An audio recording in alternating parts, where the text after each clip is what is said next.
I'm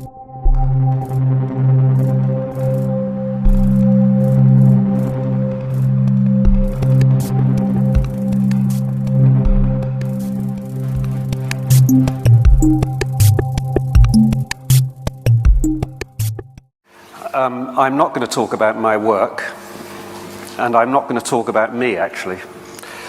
And I've got very few things to show. So at the end of a long week of listening to people talking about their work and showing wonderful things, you're now going to have the anti-climax of somebody on about their theories, which is what I'm going to do. However, as a consolation prize, there is a piece of my work showing on these screens here. It's a thing I've just released called 77 Million Paintings. What I'm going to talk about is a question that has interested me since before I even became a professional artist, which was a long time ago now. When I was very young and I first started becoming aware that there was something called art, I was as fascinated by the fact that it worked as I was by the fact that I liked it. So I couldn't understand how marks or pieces of sound or arrangements of melodies and words could have an emotional impact on me. I did notice, however, that they seemed to do, some variations of them seemed to do the same thing for everybody else as well. And I started to notice that we spend a lot of our lives in these nests of signs and images and so on. And I then went to art school, of course, and naturally became a musician, as you do in England. But while at art school, I spent 5 years at art school. And I don't think in that whole time anybody ever asked me the question, what do you think art is for? And I don't think I ever heard it discussed. And in a few decades now of talking to artists, since then, that topic has never really come up seriously. And it seems to me curious that all of us, in some way, I assume, are involved either professionally or as an interest in the art world. And yet this simple question doesn't really get asked very much. I guess one of the reasons I'm interested in it is because my own work has taken a number of different parallel directions. I've worked as a pop musician,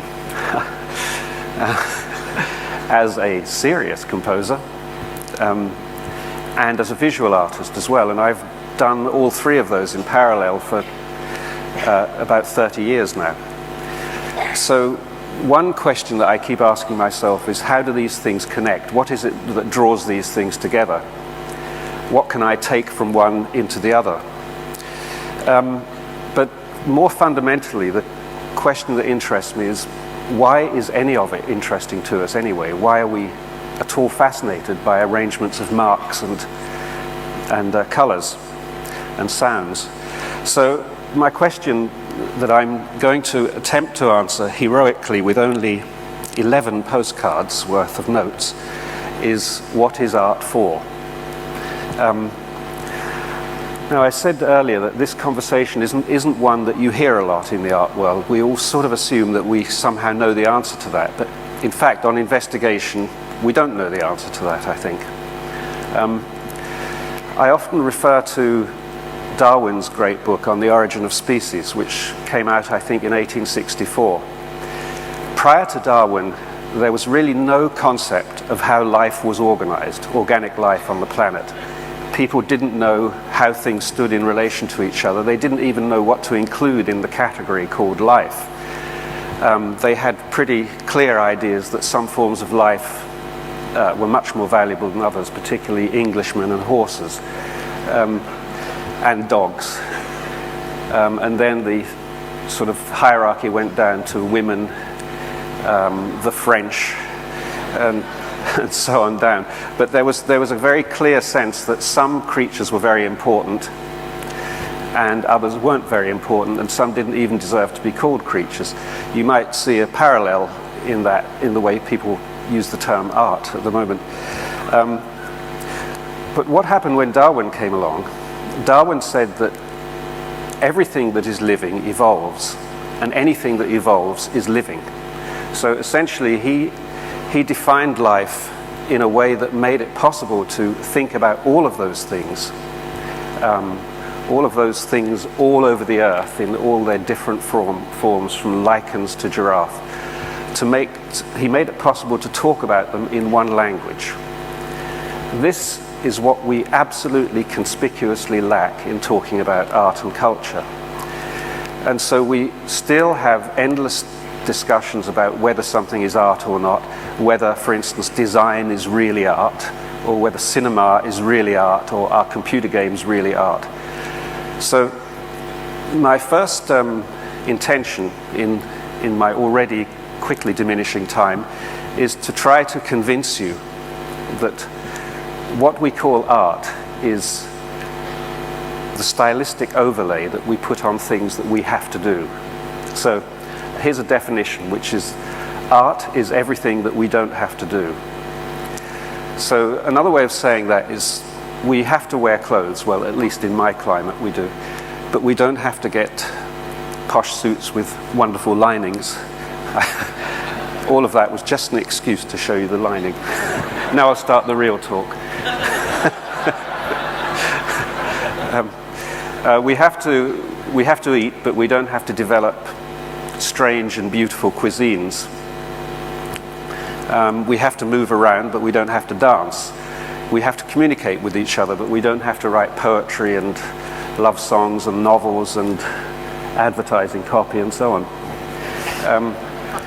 So on top of the things that we have to do because we are creatures who want to survive, there's a whole layer of things that we don't have to do.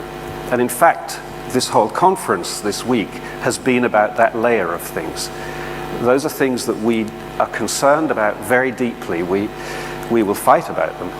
Cultures go to war over these things. I could cite many religious examples of that. I believe there is one schism in Christianity which concerns whether Christ had a belly button or not. Whether Adam had a belly button or not. Now, people went into battle over this issue, astonishingly, and I don't think they arrived at an answer either. So I start off by saying that what I'm looking for is this umbrella definition that will cover everything that we don't have to do. So here's an example of something that most people in this room would probably say, well, that's obviously art. It doesn't exist for any other reason. It was made to be a piece of art. Here are a couple of other things. By the way, the graphic designers among you will be perhaps charmed by my rather endearingly naive technology, because I don't know how to use PowerPoint, so I've done this all on Photoshop.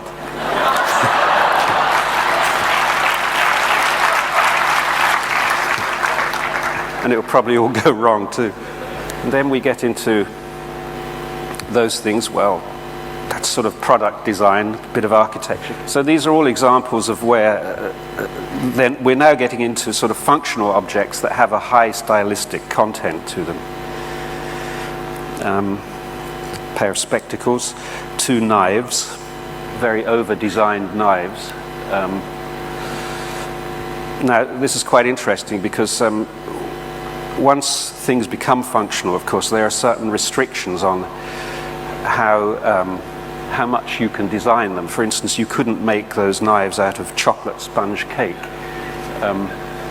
It wouldn't be a good idea. They wouldn't be knives any longer.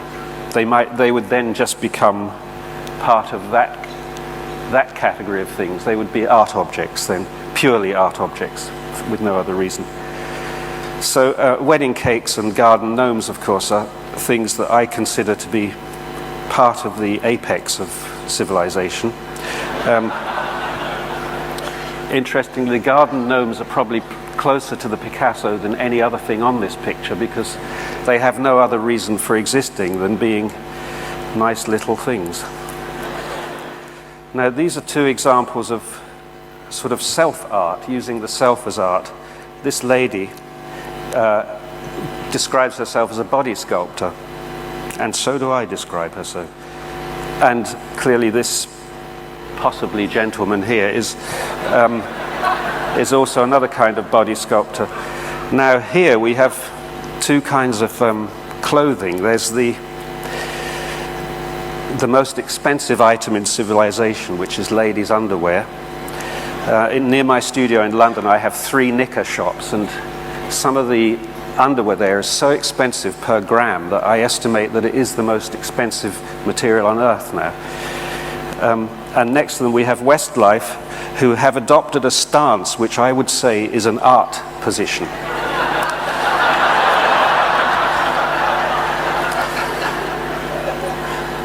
Now, all of these things, I'm being silly, but at the same time I'm making the point that all of these things, I call them art objects because they could have been otherwise. They're that way for purely stylistic reasons. They didn't have to be the way they are. Here's another kind of art object, actually. This little dog here, which I think is called a Shih Tzu, of course is a human creation. 5,000 years ago, there were only one or two kinds of dog. But humans have bred them to make them to be what they like them to be. And I was thinking, what could I find that isn't an art object, that doesn't have any stylistic content?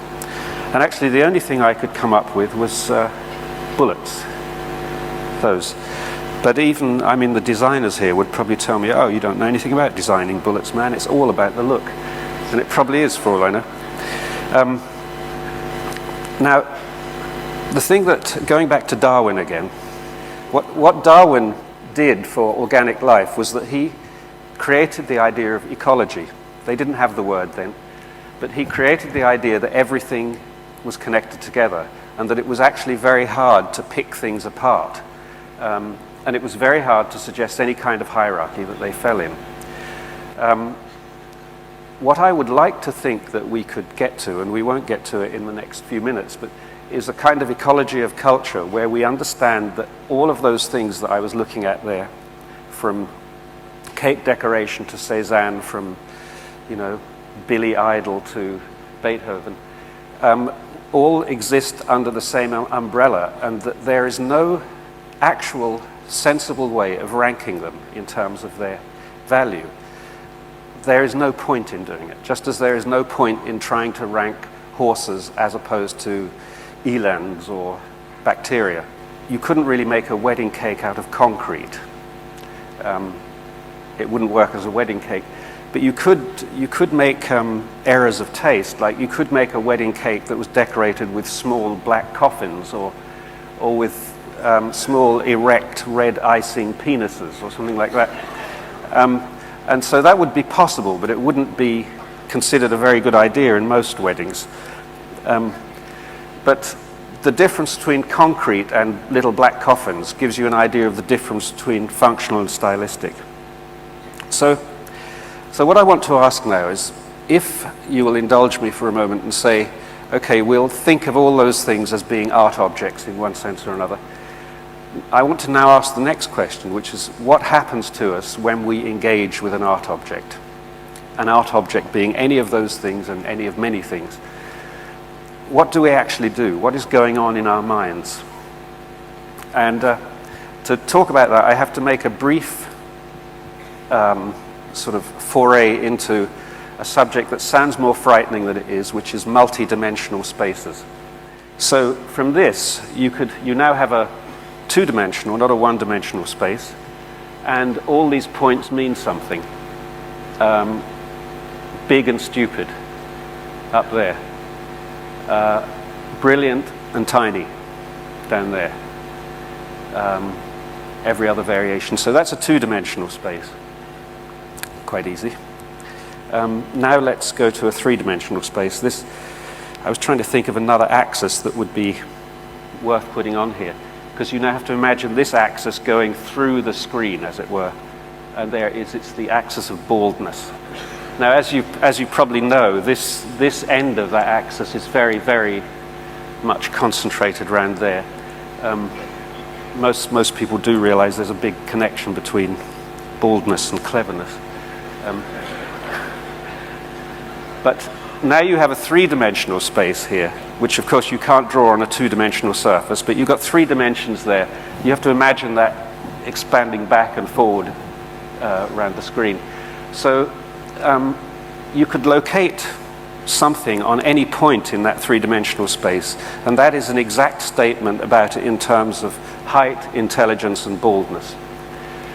So if you want to add another axis to that, let's say wealth, for example, then you would need to go into a four-dimensional space, which is very hard to draw. And if you want to add other conditions, you would be into multi-dimensional spaces. So that's all that multi-dimensional spaces are. And probably most of you knew that, but I thought I'd better just make sure that the next part that I'm going to talk about wasn't completely meaningless to you. So now I'm going to take an example of a cultural object that we all share, nearly all of us anyway, which is called the haircut. And I'm going to look at the haircut to give you an example of what I think happens to us when we engage with a cultural object. A haircut can have a lot of different axes of consideration. When you go to the hairdresser, you might think, do I want to look more masculine or more feminine? And you might decide, I want to be just somewhere like there on that line.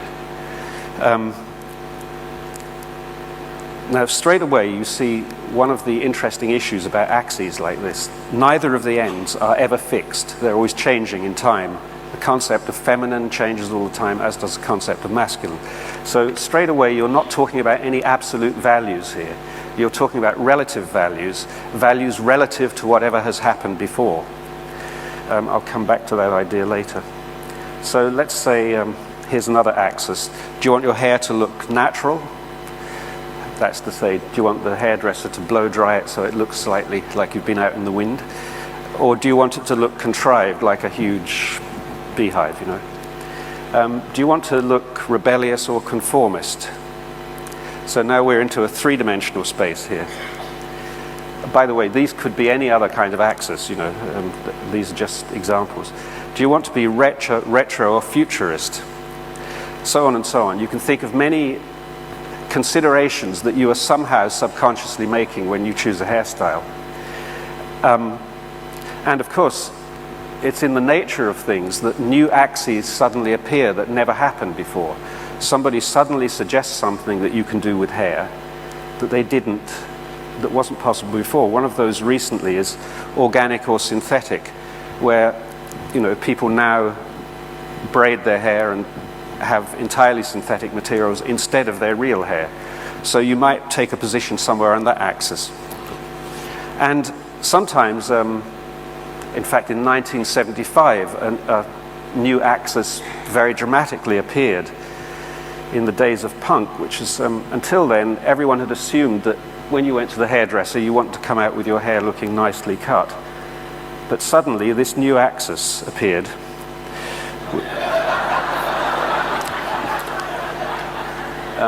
Now, nobody had ever thought that you would want to have hair like that before.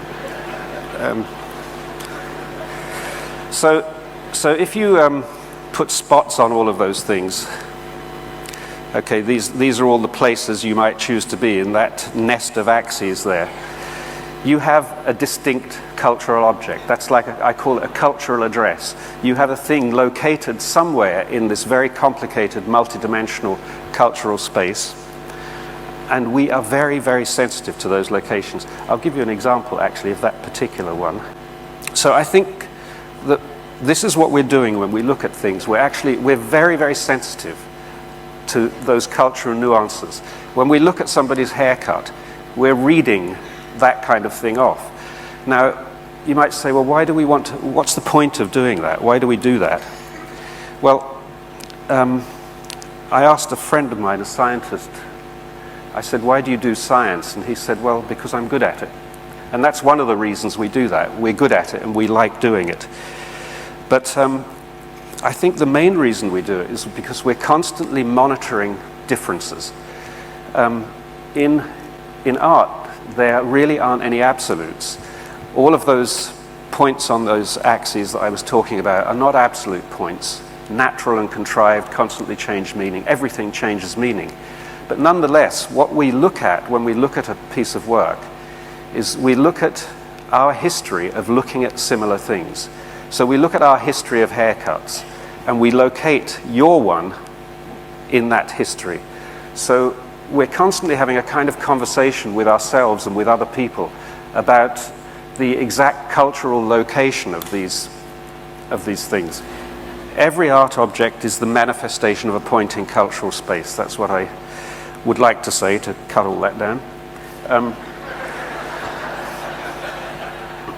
But every art object is also an invitation to anybody else to experience that point in cultural space.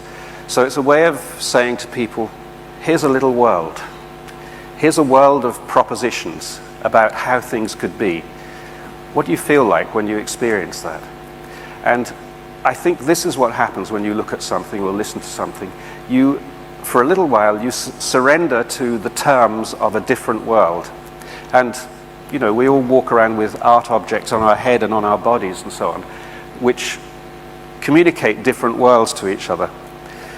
So these are all invitations to each other to try this world out. So one way of saying that is to say that art is a simulator of some kind. You know what flight simulators are. When somebody wants to learn to fly a Boeing 747, you don't go and put them in a Boeing 747. You put them in a simulator. You put them in a little artificial version of a Boeing 747 so they can do crazy things in it. And art is rather like that, I think. Art is useful because it's safe. Art is useful because nothing is going to go wrong, because you can walk out and shut the door, or you can switch the TV off. So therefore, you can surrender to it in a way that you can't do in real life, as it's called, quite mistakenly. Okay, so why are we interested in doing that, to pursue this question more doggedly? I think it's because our greatest talent as a species, in fact our only talent really as a species, since we can't run very fast, is that we can imagine things. We can imagine other ways that things could be. And actually that's what we spend a lot of time doing. When we design things, we imagine another way that something could be. When we talk to people, very importantly, when we talk to people, we imagine what's going on in their mind in order to be able to communicate with them. It's very interesting how central and how overlooked that is.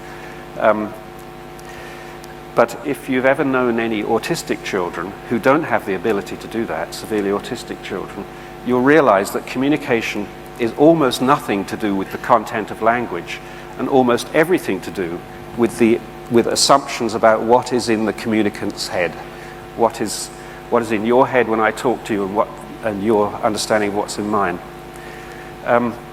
So we spend our time imagining other realities. I'm on number 9 now. And humans have something that, as far as we know, other animals don't have, and that's called theory of mind. Theory of mind is exactly what I was just saying. It's the set of assumptions about what goes on in other minds. And humans can do it very, very well indeed. We think that monkeys have one level of theory of mind, which is to say that this monkey knows that that monkey has just spotted a banana. So this monkey has enough of a model of that monkey in its mind to know that that one's seen a banana, because it's looking excited, as it usually does when there are bananas around. But we have much, much more sophisticated systems than that. We have, okay, I'll just do a little story here. Andrew likes jazz. Barbara is impressed that Andrew likes jazz. So Barbara has a model of Andrew's mind in her mind. Cameron resents the fact that Barbara's impressed that Andrew likes jazz. So Cameron has a model of Barbara's mind and containing the model of Andrew's mind in her own mind. Dalgit is worried that Cameron resents the fact that Barbara's impressed that Andrew likes jazz. Edith is aware that Dalgit is worried that Cameron resents the fact that Barbara's impressed that Andrew likes jazz. And finally, which isn't actually as far as humans are capable of going, Fritz is incandescent that Edith is aware that blah, blah, blah, blah, blah, blah. Okay, so each of those presupposes that they model each of the people back down the chain in their minds. And in some plays, like in Macbeth, there are 6 or 7 levels, what they call theory of mind levels. So this is an extraordinary talent, isn't it, to be able to create other people's minds inside your own. And my belief is that this extraordinary talent is what we rehearse all the time when we engage with art objects. Art objects, I remind you again, not just being the Picassos, but the cakes and the sandals and whatever other things. So my theory is that as social beings, the most important thing to us is to be able to constantly model and remodel in our minds, to constantly imagine. There's a book by a guy called Robin Dunbar, an English zoologist, I believe he'd be called, or maybe an anthropologist. It's called Grooming, Gossip and the Evolution of Language. It's a very good book. And he suggests that what happened about 60,000 years ago was that humans learnt a trick that enabled them to work together, to cooperate in much, much bigger groups. So the thing that binds primates together, chimps, bonobos and monkeys and so on, is grooming. So a chimp grooms another chimp and they form a bond from that. The constraint on a social group size then is directly related to how many other chimps you can groom. And with any other primates, it turns out that it's about 60 at the very most. Humans actually are able to cooperate in much larger groups than that. For example, this one here, in some sense, is a social group. How do they do that? Well, they do it, I think, through art and language. They do it through being able to massage each other effectively, to groom each other with the things that they imagine and the things that they say about the things that they imagine.